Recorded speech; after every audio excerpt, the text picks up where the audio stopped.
Fala, pessoal. Deixa eu compartilhar a tela aqui. Tá vendo aí, Matheus? Sim, Posso aumentar um pouco, né? Se eu souber como. Aí. Hoje nós estamos dando continuidade à nossa leitura do Evangelho de João. Nós estamos já no antepenúltimo capítulo, 19, 20 e 21. No 21 termina. E quem está aqui comigo hoje é o Matheus, a única pessoa que está aqui comigo aqui no estudo hoje. E você que está assistindo agora pelo YouTube aí, que vai acompanhar nosso estudo hoje. É um capítulo muito triste, né? A, a gente carrega uma mensagem de esperança, mas a gente sabe que a esperança que a gente carrega teve uma história triste antes, né? Que foi a morte e a crucificação de Jesus. A gente já viu o início do capítulo com Mateus, ali Pilatos, né? Representando o governo, representando o Estado, tentando ficar numa posição neutra, mas a gente sabe que não tem como. Ou tu é de Jesus ou tu não é de Jesus. E daí até estava conversando com o Matheus ali hoje, vendo ele a parte do estudo dele ali.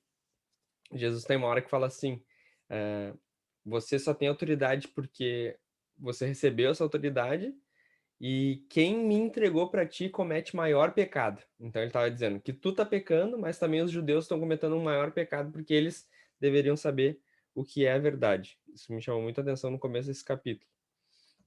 Eu também percebo assim Pilatos tentando agradar os judeus, ou dando bofetada, ou tipo assim, açoitando, mas daí uma esperança de como esse cara não é um criminoso, eu não vejo crime nele, e a minha mulher já tinha me dado uma dica, talvez os judeus vão se dar por vencido e vão soltar o cara não tem crime. Mas os judeus, eles insistiam, eles queriam crucificação, crucificação, e Pilatos claro, tem ironia ali nas falas do Pilatos, né? Mas ele concede a possibilidade de Jesus ser crucificado e é o que acontece, né? Ali a blasfêmia, né? Que Jesus é acusado de blasfêmia e os judeus dizendo que não tem outro rei a não ser César, né? Seguindo todos os passo a passos da lei, só esquecendo de que viria um Messias, de que viria um Cordeiro que tiraria o pecado do mundo, que seria o rei deles. Só esqueceram desse pequeno detalhe, né? Como Jesus fala, né? A religião deles era coar mosquitos e engolir camelos, né? Era isso que eles estavam fazendo. Então hoje a gente vai dar continuidade aqui no versículo 31. 31 é a nossa parte. A finalização ali, né? Da parte do madeira, da metade, do meio do capítulo, está consumado. Jesus, ele é a resposta para todo o mal, ele é a solução, vamos dizer assim, para o pecado, ele é aquele que pagou o preço do mal. O Mateus comentou da questão dos espinhos, eu nunca tinha visto essa relação do o mal, né? Veio os espinhos por causa do pecado, e os espinhos estiveram na cabeça de Jesus, o esmagando, né? Ele absorveu o mal, absorveu o problema do pecado, o Senhor Jesus. E ele diz: tá pago. E agora nós carregamos uma mensagem de esperança, porque há uma possibilidade. Uma única possibilidade, mas existe, né? Então, essa é a nossa mensagem. Então, vamos lá. Versículo 31. Um soldado abre o lado de Jesus com uma lança. Eu vou pegar minha anotação aqui.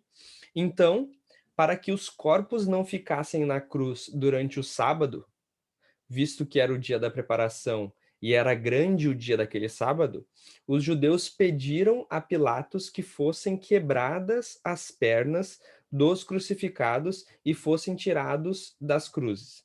Aqui, é, um detalhe que eu estava vendo ali quando eu estava estudando, o que os estudiosos vão dizer? Que a ceia do Senhor foi numa quinta de noite.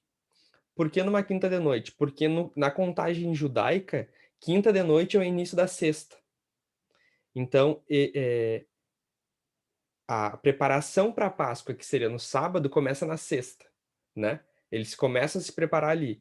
e Jesus é crucificado na sexta, morto na sexta, mas quando está chegando o final da sexta-feira, eles já querem tirar os corpos das cruzes, porque normalmente os romanos deixavam eles pendurados lá, morriam, eram torturados, né? Eles queriam acelerar, quebrar as pernas, os crucificados morrer rápido, na sexta de noite, eles tirarem os corpos para que não contaminassem Jerusalém, né? Para não contaminar a terra, porque seria ruim para a crença dos judeus, de acordo com o Deuteronômio, né? Que tivessem malditos naquele lugar, né? Então essa era a ideia dos judeus pensando na Páscoa. Só que tu vê, né? Jesus é o Cordeiro Pascal, mas os ouvidos e os olhos dos judeus estão tampados para esse baita sinal de que Jesus era a resposta para a Páscoa, né? Então, continuando no versículo 32, diz: os soldados quebraram as pernas dos homens que tinham sido crucificados com Jesus, primeiro de um, depois de outro. Quando, porém, chegaram a Jesus, vendo que já estava morto, não lhe quebraram as pernas. Interessante, porque agora vai vir uma sequência, né, de o cuidado que João teve de realmente chumbar ali, fixar no texto que Jesus era aquele que havia de vir, que Jesus é a resposta para muitas profecias do Antigo Testamento, que Jesus é de fato o Messias, porque ele viu, João viu, né? Ele vai dizer, o que eu estou dizendo é verdade. Então agora vai ser uma sequência de frases para cumprir o propósito do Evangelho de João, que é fazer com que aqueles que leiam, aqueles que ouvem o Evangelho, creiam que Jesus é o Filho de Deus. Então, ele vai relatar que houve, sim, as pernas quebradas dos dois que estavam crucificados com Jesus. A gente sabe que foi 3 crucificados, né? Jesus mais 2. Mas quando, porém, eles chegaram a Jesus e viram que ele já estava morto, por quê? Ele já estava morto porque aqui, ó, no versículo 30, o próprio Senhor Jesus entregou o seu espírito. O Senhor Jesus, ele era 100% humano e 100% Deus. Ele tinha a capacidade de entregar o seu espírito ou não. É muito louco pensar assim, que Jesus ele tinha o poder sobrenatural sobre ele, sobre a matéria, sobre ele ressuscitava mortos. Ele tinha essa capacidade de não vou morrer, não vou morrer, agora eu vou morrer.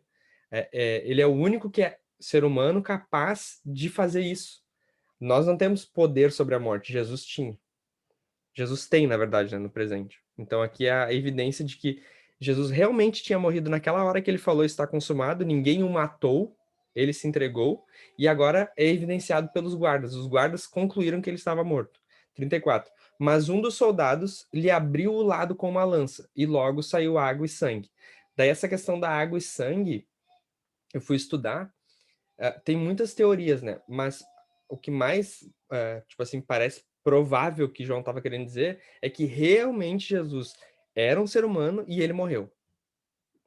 É isso. Saiu água e sangue. Realmente Jesus era ser humano e morreu.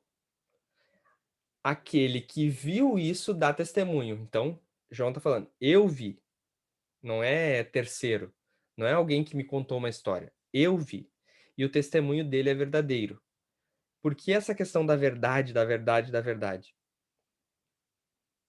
E ele sabe que diz a verdade, o cara que está narrando, né? O cara que está escrevendo. Para que também vocês creiam. A importância para nós, os cristãos, é com a verdade. Não a verdade só no sentido filosófico, a verdade no sentido que, como Pôncio Pilatos acabou de perguntar, o que é a verdade? Perguntando para Jesus, e Jesus se cala. Não é nesse sentido que Jesus veio responder. Ele veio dizer que ele era a verdade, uma pessoa. Então, conhecereis a verdade vos libertará. A pessoa do Senhor Jesus. Não é um conceito que vai te libertar. É o Senhor Jesus que vai te libertar. Nesse sentido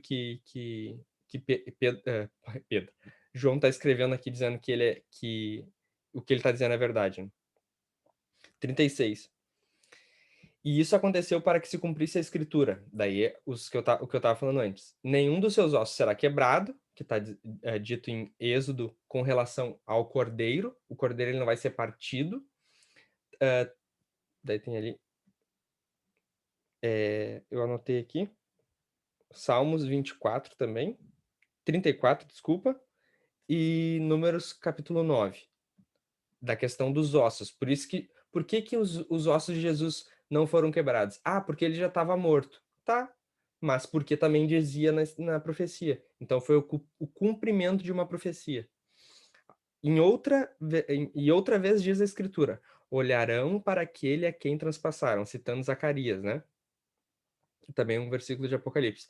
Então João está dizendo: é verdade, ele morreu, e aqui está o versículo que cumpriu uma profecia que aconteceu com ele, e aqui está um outro versículo que cumpriu uma profecia que estava sendo dita sobre o Messias. Daí aqui a parte do sepultamento, a partir do versículo 38. É interessante também, eu anotei aqui, o cuidado que João tem de dizer a Escritura, e outra vez, a Escritura, porque ele está dizendo assim, esse ao qual, que também vai ser o sermão de Pedro em Atos, esse ao qual vocês mataram é o Cristo e é o Messias. Por quê? Porque nós somos os judeus, nós temos uma profecia de que o filho de Davi é o Messias, então a força que a Escritura carrega está sobre o Senhor Jesus. Então, João, tô falando toda hora, Pedro, João está registrando isso, tá? Então, sepultamento. Também vai ter um trecho que é de acordo com a Escritura. Depois disso, José de Arimateia, que era discípulo de Jesus, ainda que em segredo, porque tinha medo dos judeus, pediu a Pilatos permissão para tirar o corpo de Jesus. Então, a cena é Jesus crucificado, os dois que estavam do lado de Jesus com as pernas quebradas e Jesus com o lado perfurado. Essa é a cena.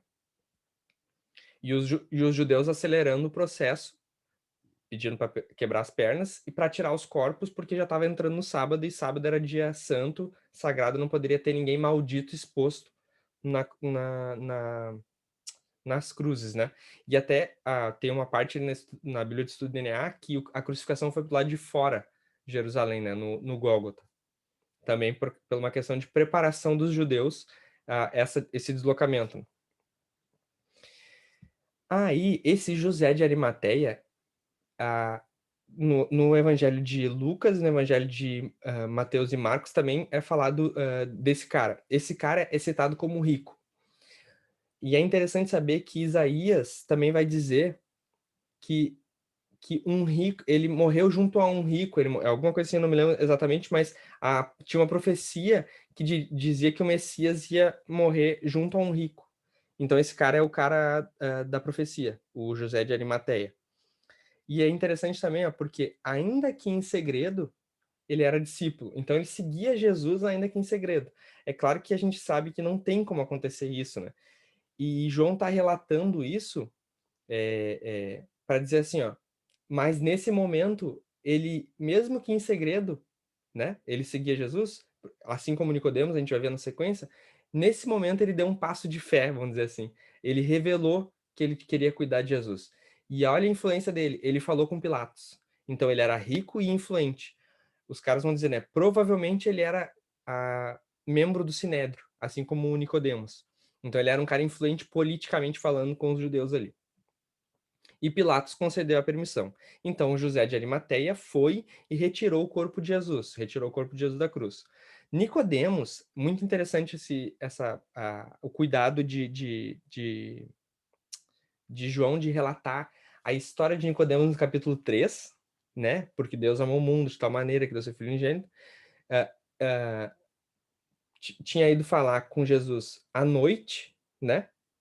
E agora nem tinha anoitecido, né? Porque estava no início da noite, no início de sábado, vamos pensar assim. Jesus morreu na sexta-feira à noite, né? Na contagem judaica. O Nicodemos também foi, levando cerca de 35 quilos de um composto de mirra e aloés. Então, aqui João está dizendo, aquele encontro que ele teve à noite reflete nisso aqui, uma oferta, mesmo que Jesus morto, não fez isso com Jesus vivo, mas agora revelando que realmente ele queria cuidar de Jesus. Claro, ele acreditou depois, né? Depois de Jesus morrer, mas nós também acreditamos depois de Jesus morrer. Nós não estava antes com Jesus. Então ele é um dos nossos irmãos, o Nicodemos.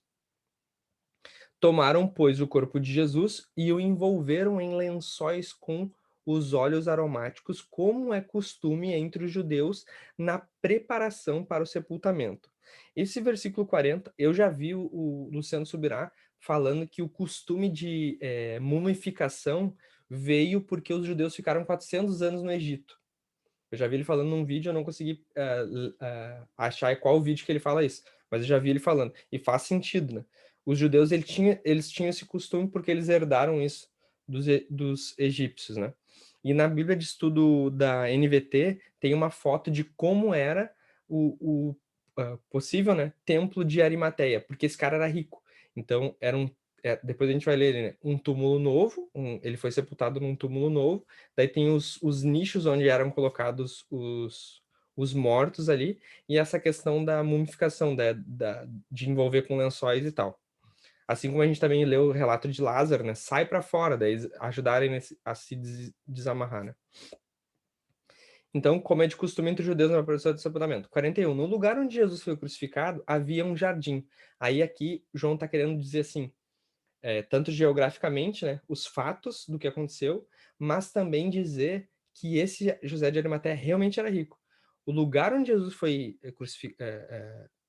crucificado havia um jardim, e neste jardim havia um túmulo novo. Então, o José de Arimateia era proprietário de um túmulo novo em um jardim. Não era numa coisa assim, num canto, numa coisa escondida, era num jardim, no qual ninguém ainda tinha sido colocado. Então Jesus foi colocado único, exclusivamente sozinho ali naquele local. Por que que é importante esse relato? Por causa da ressurreição, né? Então João já está apontando cuidadosamente o que está acontecendo com os fatos, para que ninguém venha duvidar, para que ninguém venha discutir da veracidade do que ele está falando, né? 42. Ali, por causa da preparação dos judeus e porque o túmulo ficava perto, colocaram o corpo de Jesus. Aquela questão de tirar do madeiro, né? A questão de não amaldiçoar a terra, né? A gente às vezes esquece que ali Israel é a Canaã de Deus, né? É a terra prometida dos judeus. Então, eles estão de acordo com o que a lei mandava nesse sentido, né? Mas cometendo o maior pecado de todos, que é crucificar o Filho de Deus.